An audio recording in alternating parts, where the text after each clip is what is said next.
तो आज हम मुंशी प्रेमचंद के एक बहुत ही अहम उपन्यास गबन पर बात करने वाले हैं। ये 1931 में छपा था। हमारे पास इससे जुड़े कुछ लेख और नोट्स हैं। हमारा मकसद है कि इन स्रोतों के जरिए कहानी के जो खास पहलू हैं, जैसे वो दिखावा, नैतिक पतन और फिर बाद में जो पछतावा होता है, उसको थोड़ा गहराई से समझें। बिल्कुल।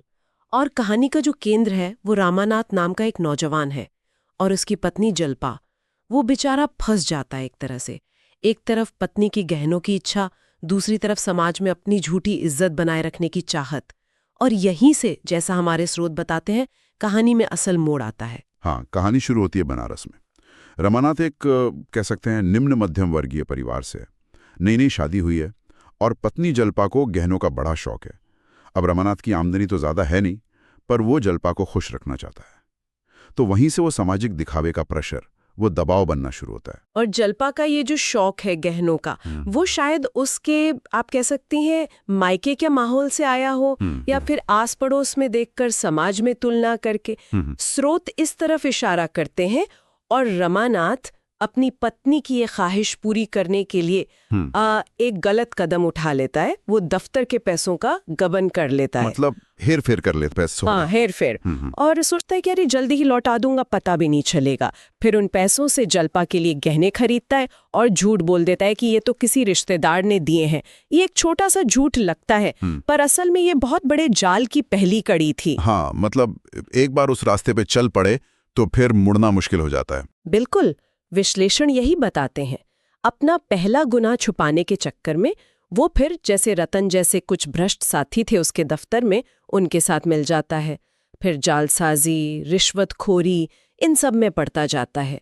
उसकी पूरी जिंदगी ही जैसे झूठ, डर और एक अपराध बोध, एक गिल्ट उसमें घिर जाती है।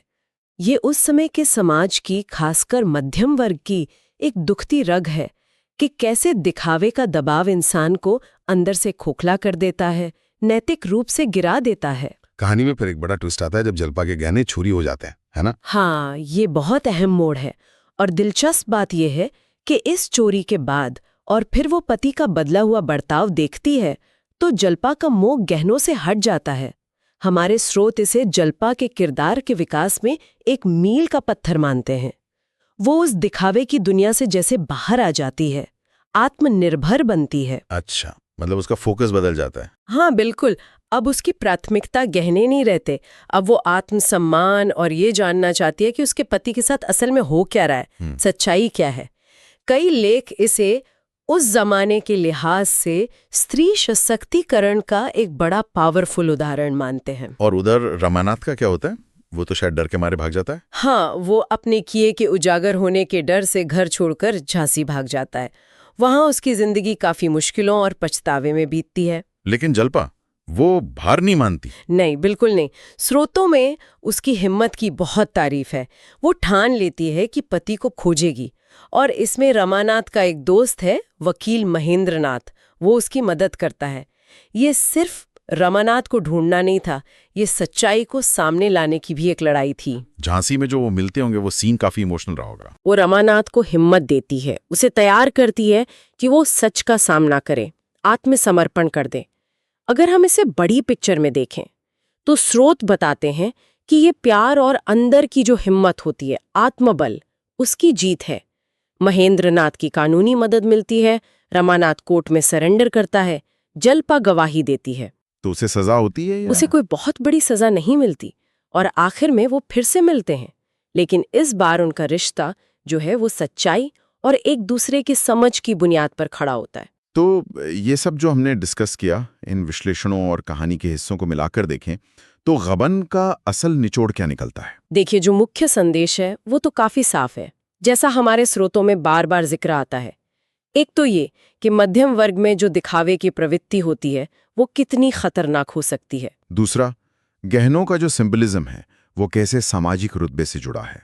फिर जल्पा के किरदार के जरिए औरत की बदलती हुई छवि, उसकी ताकत, हाँ, और वो नैतिक संघर्ष भी, पतन और फिर उत्थान। बिल्कुल, एक इंसान का नैतिक द्वंद्व, उसका गिरना और फिर संभलना, और आखिर में प्यार, हिम्मत और ईमानदारी की जीत। ये सब बातें उपन्यास बहुत खूबसूरती से सामने रखता है। तो मतलब ये हुआ कि गबन सिर्फ पैसों की हेराफेरी या चोरी की कहानी भर नहीं है। ये उस समाज का आईना है जो बाहरी चमक दमक दिखावे में जीता है। और ये इंसान की कमजोरियों की कहानी भी है, और साथ ही उनसे उभरने की उसकी ताकत की भी। सही कहा। और यहाँ एक सवाल मन में आता है सोचने के लिए। प्रेमचंद ने अपने समय के समाज में जो दिखावे और झूठी शान की चाहत देखी थी, क्या वैसी ही मिलती जुलती प्रवृत्तियां आज के दौर में भी नजर आती हैं? जैसे आज सोशल मीडिया है, उपभोक्तावाद है, क्या वो दबाव आज भी उतने ही मजबूत हैं या शायद किसी और रूप में है? इस पर सोचना वाकई दिलचस्प होगा।